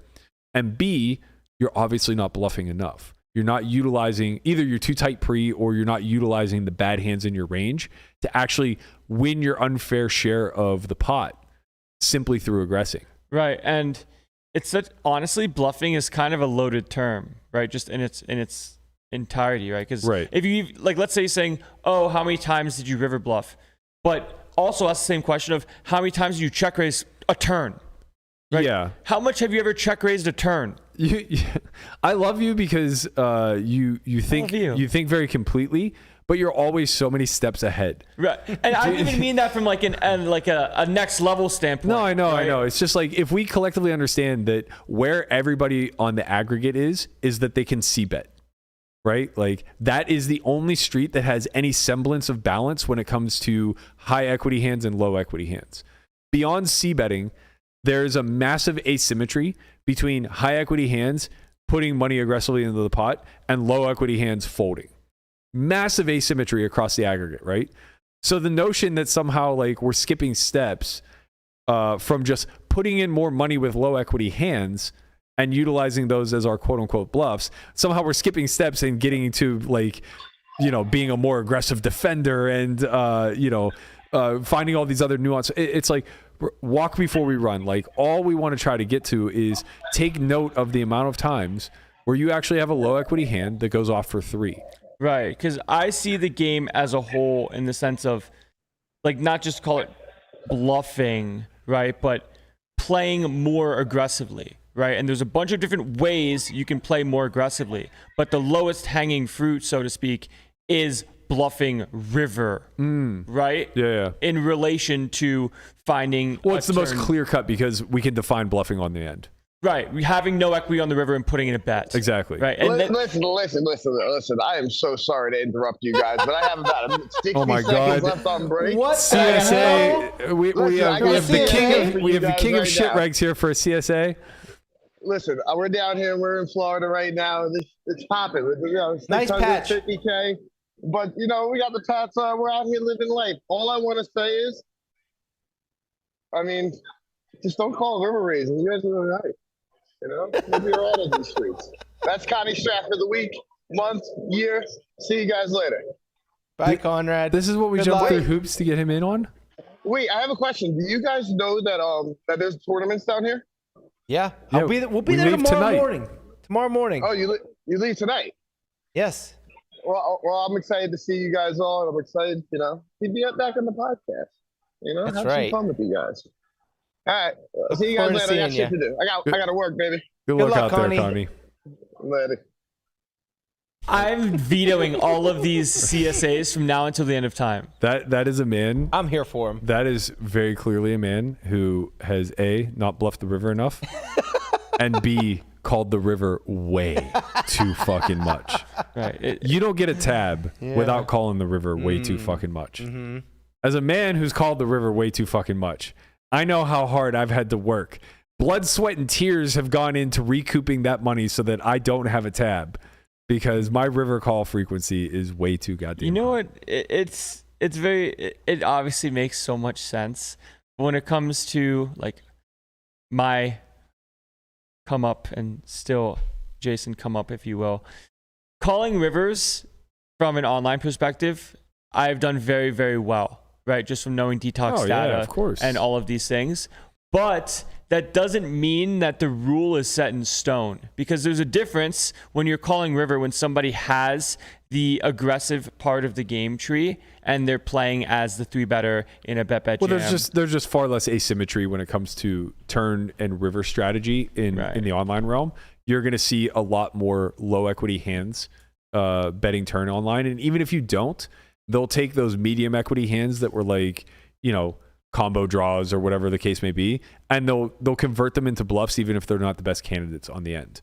Right. Whereas live, it's just kind of like you get there and you missed, and you have a little funeral for the equity that was supposed to be this hand, and now you just chuck it in the fucking muck because we've come too far, or we've come far enough, I should say. Right. And there's just such a difference in if the population tendency as a whole, call it for live and online, are under bluffing when reclaiming aggression, right? So like when Conrad said, don't call river check raises, right? In most cases, that's probably going to be relatively reasonable up until a certain stake level playing live versus extremely talented opponents and the online arena. Right, of course, the higher you get, the more check raise bluffs there are going to be, because they know how to check raise bluff. Right, because people as a whole, from like, it's a very bottom up approach where people know now that bluffing is a good thing, right? So they should do it. Like, you should be bluffing. Yeah, I mean, we're out here with a CSA fucking alerting everybody that they need to start firing off. Right. And at the same point, there's still so much nuance to that strategy, but getting your fingers wet in bluffing in the first place is, I guess, a good place to start. Yeah. I mean, so start by starting. Low key, this entire conversation and podcast is just an attempt to make my river calls more profitable. So I'm just trying to do Lord's work. Not everything's altruistic, man. Yeah, get everybody out there firing a little bit harder on rivers and whatnot. No, but yeah, no. I mean, in the reality, like I just want to bring it back full fold or back into the fold, I guess, of how much this is a systematic problem of how people are introduced to the game.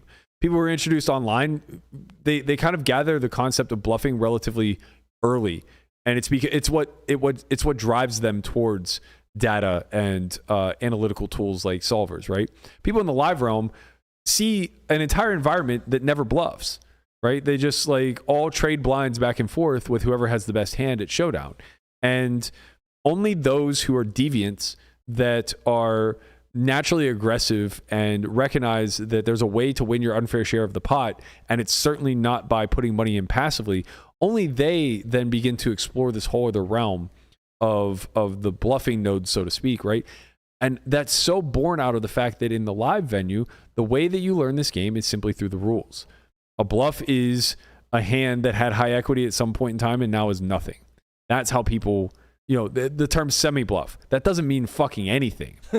You want to talk, like, bluffing truly doesn't even convert into meaning anything, right? Look at Landon's losing his mind. It's just like semi-bluff. It's tilted. I know the fucking word, but like this word is so ridiculous. It's like, why would you want to choose a hand that you now have to fold if you get jammed on in a certain, like, what the fuck are we doing? Why are we doing this? It's real. Bluffing with outs, man. Stop it. Bluffing with outs. Get some help. Get some help. There was I've referenced take a day off. Take a day off. Take a year off. Take a year off. There was a passage I referenced from an Ed Miller book where he had a graphic or an illustration that showed like how ranges should morph flop to river based off of value to bluff frequency, and I just like took so much issue with it. And honestly, like, it's actually decent advice. The book actually does a fairly good job of like translating terms down into very simplistic notions. But I take such an issue with it because it's laying the wrong groundwork. You're feeding misinformation out of the gate in order to try to get people over the hurdle, the emotional hurdle of not having the courage to bluff. And like this illustration basically said, like, on the flop, you'll have like 2 bluffs for every value hand, and then on the turn you'll have like 1 bluff for every value hand, and then on the river you'll have like 2 value combos to every bluff. And it's like, this is all, first of all, like, what are we qualifying as a bluff on flop and turn? And then secondly, that's only true on the river if we're betting pot. Like, what if we bet 3x pot? Then we get to have one value combo for every bluff that we have. What if we bet quarter pot? Then we need to have like 6 value combos to every bluff that we have. Like, it's not that clean that we can just say, like, do X, Y, and Z, and you'll suddenly become a very well-rounded player. That's not how the game works. The game's too fucking difficult. It's too hard. You have to think about X, Y, and Z. Just think about, what are my good hands? What are my bad hands? Compartmentalize them. Put them in hand classes. These are the best hands that I could possess. These are the middling hands that I could possess. These are the worst hands that I could possess. Do the worst hands that I possess have any intrinsic value if we see turns and rivers? When the answer is yes, you've found your bluffs, right? You categorically have found your bluffs. They're going to be gut shots. They're going to be overcards. They're going to be backdoor flush draws, things of that nature. You're going to utilize those properties to allow you to fire off when textures change turn and river, right? I just don't understand where the community collectively tries to understand that a game that is so nuanced and difficult is just easy. That's not fair. That's not fair because you came into it in chapter 22 of a 100-chapter book. But you never thought poker was easy. I never thought poker was easy, but I thought it was easier than a 9 to 5. That's a different story. That's a different conversation. I meant just fine. people seeing poker as a whole, like, oh, poker's easy. We thought poker was easy when we first started playing because we would win all the time. Because the games were easier. It was right. The exactly. games were so much easier, and so we were just like, okay, this game is easy. I'm leaps and bounds ahead of my competition. Right. What you have to understand is if you think of this as the never-ending story, so to speak, chapter Have 1. you ever seen the Never-Ending Story? I get the idea. Great movie, man. Just a great movie. But chapter 1, as it was written. How would you know it's supposed to never end? Just don't worry about it.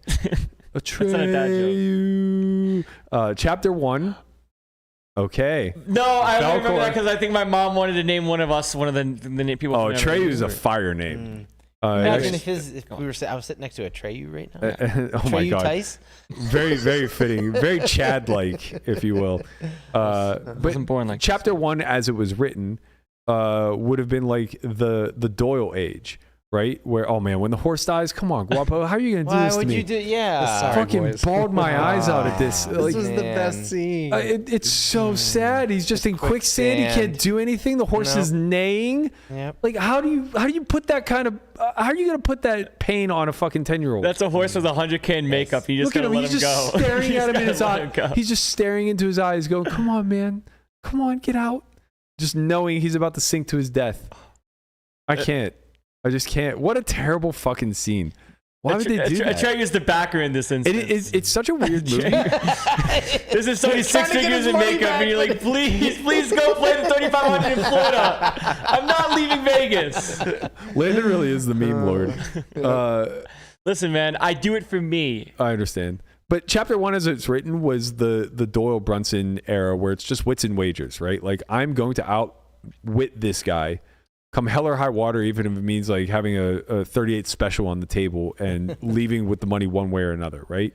And then like as it evolves, like you get into the middling chapters, call it like chapter 8 or chapter 7 where the boom begins to emerge, and now we start to see that like, okay, there are thinking players, like there are computer scientists and physicists who are coming in here and they have a linear brain and they're applying certain logical lines of thinking to the way that they play. Well, logically, that didn't make sense. You weren't telling a story that was believable, sir, so you must have been bluffing because we're humans and we're fallible, and when we lie, it's not easily detected, but it's detectable, right? You know, you can't just be claiming that you're brand new to the game and playing 5K, 10K, no limit with a minimum $1 million buy-in and then suddenly like needing backing for a 1K. Like that logically, that's not a story that I buy. Sense. Fuck you, Berkey. Cue the clip. That's not a story that is believable, right? So you're bluffing. I call that obvious bluff. And that was like how the early quarter chapters were being written. That's how we deduced how this game worked. Otherwise, if we knew that somebody wasn't bluffing, then we just went to the hand rankings. Like, okay, I have the 7th nuts. What's the probability that he is worse than the 7th nuts or has the 6th nuts or better, right? And that's where like all the nitty folds started to come in. Like, bro, you would be sick at the amount of times I've seen the 2nd nuts folded to 1 bet. you'd be sick. Yeah. And how often it's fucking correct. Like, Right, you're sick for the person that's betting. yeah. Not for the person that's folding. Because it's like they did it against a sick nit who has the discipline to look at king, queen of spades and go, guess you have the nut flush, buddy. I mean, what else could you have? I have the king and the queen of spades. You must have the ace and the deuce of spades. Fold, face up. And the guy's just like, how the fuck Guy's sitting there with the ace deuce of spades. Yeah, he's just like, how the fuck can you do damn it, right? And that's where like the Negreanu era comes out, where he's literally putting people on fucking hands. Yeah. That happened because nobody understood conceptually how to balance themselves. They were so asymmetric to the value hands and lacking in the bluffing aspect that he could logically deduce down to the suit sometimes. Well, I think you have this.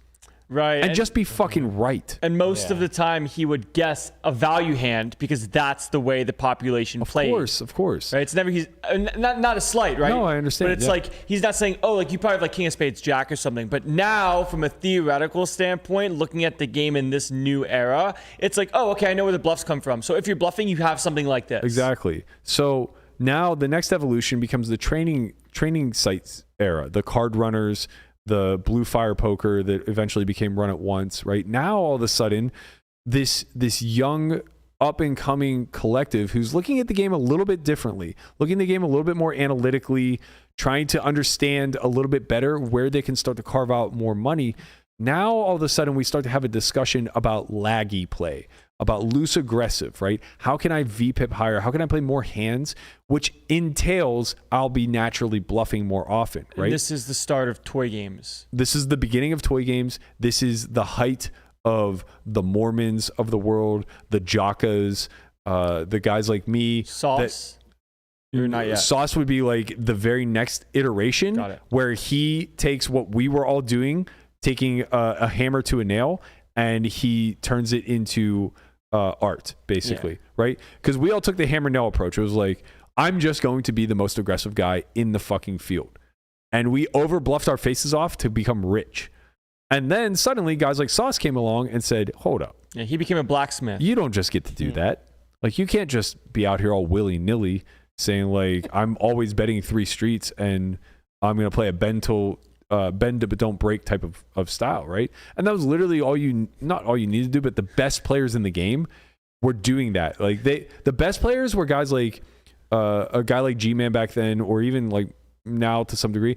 You had a certain understanding of when to let your foot off the gas. The best players were the ones that were completely unrelenting until it was appropriate. Right. The environment, it's almost like the best players in the industry understand and how to adapt to their environment first. Correct. Right. So like in this instance, that's what sets the strategy. Right. Where people are playing hammer to nail approach, Sauce comes in as the blacksmith and says, you know what? I'm going to start checking really good hands and let them do their thing. Right. And then after X amount of time, people realize, oh shit, protecting a range is important. Right. And not capping yourself in some spots is important. And the first evolution of GTO looked like that. It was very passive. It was very defensive in nature, right? It was a lot of checking back flop with top pair in order to get 2 big streets later, because the second you check back, that range is capped, even though capped wasn't really a known piece of terminology yet. It was only known by the elite, so to speak. And maybe it wasn't. We didn't even know the term, right? Exactly. We just knew knew the term. It was inherent. Yeah, you just didn't have good hands. Right. Then now we enter like chapter 20 where you come in, right? And that's where Welcome, Landon. Bankruptcy. Right. No, but that's where like all of the actual theoretical understanding and conversations begin to blossom. So that's like your first entry point. So when I say like it's not even fair for me to like, I'm not calling Ed out, by the way. Like, No, of course. I think he's written a lot of great strategy throughout. It's just, it's a sore spot to me because strategy moves so fast. It's difficult to go back to a book written in like 2015 and say like, oh, I read this great thing that says like, I should have this ratio on the flop, turn, and river, right? Yeah. It may have even made sense for when he wrote it because he's writing it during a time frame that is like chapter 12 in the endless iterations of this novel that we're writing, that is poker. When Landon comes in chapter 20, you can't look back at the previous 19 and say you're all idiots. Right. And it's true, because that's how knowledge works in any field, right? Just with more time. Even science just in general, Yeah, because now when you look at the game, there's stuff that people said in the past that's just empirically incorrect or worded incorrectly and things along those lines. But it doesn't mean that it wasn't groundbreaking at the time, right? You don't look back and want to like call it even super system, where it's like me now, call it formally removed from this conversation, would think, oh, of course, like super system's garbage, right? But now looking at it, it's like, this is the best thing that people had at the time, right? It's a groundbreaking piece of knowledge where you can't just shirk it because you're coming in from this standpoint of, I have the answers. Right. The answers being this theoretical knowledge, because call it chapter 30, X amount of years down the line, who knows how fast it's going to be based off of science, computing power, and money behind putting stuff into poker, right? Like we saw that when Doug played Daniel, like there was an AI for heads up. Like that's a massive tool that wasn't made for heads up strategy way back when, or even when Doug was playing in his prime, so to speak. Yeah. So now, like, who knows how fast poker is going to grow and learn, but you're seeing it at the top very quickly when it comes to ICM, theoretical concepts along those lines, and seeing people play more like the machine, where if you were to play that way in 1990, you might just get shot at the table, right? Yeah. I think that, I think that we do a poor job of kind of highlighting the evolution as a whole. We're also wrapped up in what's going on right now, that we want to keep the conversation on point. But the problem is, I think in our industry more so than anywhere else, and maybe this goes back to the original conversation of like, why does the history matter? Because the entry point is the same, and it's always been the same, and it will always be the same. The way people get interested in this game is very much hands-on. And because of that, they're basically learning off of the rules that come with the pack of cards. Since that's always going to be the case, history is bound to repeat itself strategically, right? And what you end up with is a large collection of people who never stand a chance because they entered the study realm through the improper lens, right? Right. You just came into poker at the wrong time for the amount of involvement or energy you want to put into it. Yeah. Yeah, basically, like, you can't survive without this base layer of knowledge, and you're looking at it way over here through a book that was written 15 years ago and doesn't really have a single concept that's relevant today. Right. It's like if you were to just place a random person into the poker industry and you gave them pile solver versus super system and they had the same work ethic, those two trajectories are going to be way different. Very different. Very, very, very different. Possible that they can land at the same point with a comparable ceiling. But the time it would take might be a little Well, the time it would take would be different, but it would also just have to be a very specific individual. Like, they would have to read Super System and be inspired to then fall into like data analysis. Right. You then have to take more steps. Right. Yeah. Now it's like, okay, you have these things. Here's your answer. And there's already a big filtering process that took place because a lot of people will never graduate beyond those concepts. Right. I remember the first time I looked at Pio and I thought this was the scariest thing in the world. I was like, what the fuck? It's overwhelming. It's like, how do you even run anything? And then I look at people ask me like how to get better with solves. I'm like, honestly, you start by starting and you start by trying. Because I look back at sims that I used to run a couple years ago when I was playing cash only, and those sims were fucking garbage. And I'm sure I'm gonna look back at the sims that I run now and think, man, these sims are also fucking garbage. But that's part of getting better. Yeah. And it's part of leading towards wanting to be someone that does provide some value back to the community that's given me so much. Yeah, I agree. I think it's going to put a button on our strat chat for this week. Next week, we're going to talk about bluff catching and why you should call less on the river. And why you shouldn't be doing it. Why you shouldn't be doing it. We had a few other light topics that we were going to discuss, but I think I'm going to save those for tomorrow, give them the proper attention that they deserve. We are headed out of here. We're going to pack up the shop, get on the road, coming to you live from Florida tomorrow. We're going to be there for the Seminole Hard Rock main event. Then a few days or about a week later, we're going to ship off to Bahamas. We're going to be there for the PCA main, and then we're going to be partnering with poker.org to bring to you coverage of the PSPC 25K from Baha Mar. So be sure to stay tuned. We got a lot of shows lined up. We're going to be joined by the one and only Sarah Herring on the latter end of the trip. Don't forget that we do have new academy dates that are up right now if you're interested in that. That will be March 20th through the 23rd. Head over to academy.solveforwhy.io. I fixed that shit. Nice. I'm on top of it, man. I'm a CEO. Right. That's what I do. I make graphics. The good-looking fucking graphic, too. Graphic, lighting, you do it all. Graphic Oh, look, lord. there's Johnny. Look at Johnny.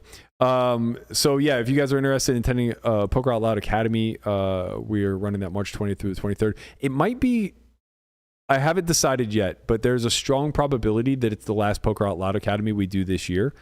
I'm heavily considering going back to the old format and then just running one Poker Out Loud Academy per year.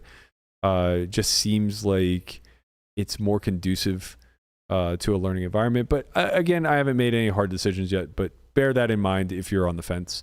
We will also be continually updating our product on solveforwhy.tv or .io. We're actually dark next Monday, which is supposed to be an on second thought. We're going to be dark on that Monday because of all the travel that's coming up. It just kind of like created a backlog in our editing. So the next piece of content that will come out will be on second thought 1 week from next Monday. And then following that, Matt Hunt is going to be releasing a 3-part redo of the primer course. So the first 4 episodes are going to come out somewhere around end of January, first week of February.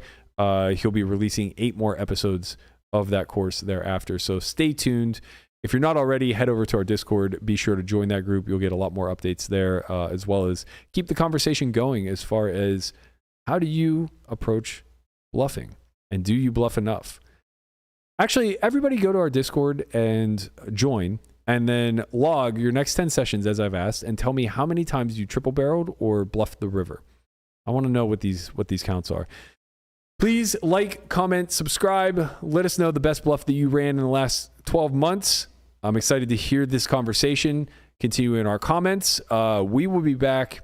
I think we're going to try to do a later show tomorrow because we're all off.